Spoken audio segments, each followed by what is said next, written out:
ଗୋରୁ ବ୍ୟବସାୟୀଙ୍କ ଘରେ ଚଢ଼ାଉ, ଟଙ୍କା ଅଳଙ୍କାର ଓ ଜମି କାଗଜ ଜବତ। ଖଇରା 7/4/2026 ବାଲେଶ୍ୱର ଜିଲ୍ଲା ବାହାନଗା ଅଞ୍ଚଳରେ ଜଣେ ଗୋରକ୍ଷକ କୃପାସିନ୍ଧୁ ବେହେରା ଗୋରୁ ବ୍ୟବସାୟୀଙ୍କ ଆକ୍ରମଣରେ ମୃତ୍ୟୁବରଣ କରିବା ପରେ ବାଲେଶ୍ୱର ଏସ୍ପିଙ୍କ ଆକ୍ସନ ମୋଡ୍ ଦେଖିବାକୁ ମିଳିଛି।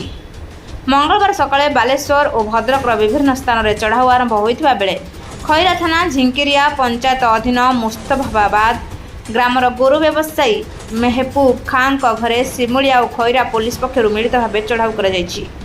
ମେହବୁବଙ୍କ ଅନୁପସ୍ଥିତିରେ ତାଙ୍କ ଘରୁ ନଗଦ 12,48,350 ଟଙ୍କା, ଜମି କାଗଜ, ବ୍ୟାଙ୍କ ପାସବୁକ୍, ଅଳଙ୍କାର ଜବତ କରାଯାଇଛି। ଏସ୍ପି ପ୍ରତ୍ୟୁଷ ଦିବାକରଙ୍କ ନିର୍ଦ୍ଦେଶକ୍ରମେ ଖଇରାର ଅତିରିକ୍ତ ତହସିଲଦାର ସଞ୍ଜୀବ ପାତ୍ର ଓ ଶିମୁଳିଆ ଥାନା ଆଇଆଇସି ଦେବରାଜ ଜେନାଙ୍କ ନେତୃତ୍ୱରେ କରାଯାଇଥିବା ଏହି ଚଢ଼ାଉରେ ଖଇରା ଥାନା ଆଇଆଇସି ଜନ ପଟ୍ଟନାୟକ, ଜିଲ୍ଲା ସାଇବର ସେଲର ମୀନା ବିନ୍ଧାଣୀ ପ୍ରମୁଖ ଉପସ୍ଥିତ ଥିଲେ। ତେବେ ଧାନ ବିକ୍ରି ଓ ଛେଳି ବିକ୍ରି କରି ଟଙ୍କା ରଖିଥିବା ବେଳେ ନାତୁଣୀ ବାହାଘର ପାଇଁ ଏହି ଗହଣା କିଣାଯାଇଥିଲା ବୋଲି ମେହବୁବଙ୍କ ବାପା ସିରାଜୁଦ୍ଦିନ ଖାଁ କହିଛନ୍ତି। ବାଲେଶ୍ୱରରୁ ଛାୟାକାନ୍ତ ମହାନ୍ତିଙ୍କ ରିପୋର୍ଟ, ରୂପାଥାଳିଆ ନ୍ୟୁଜ୍।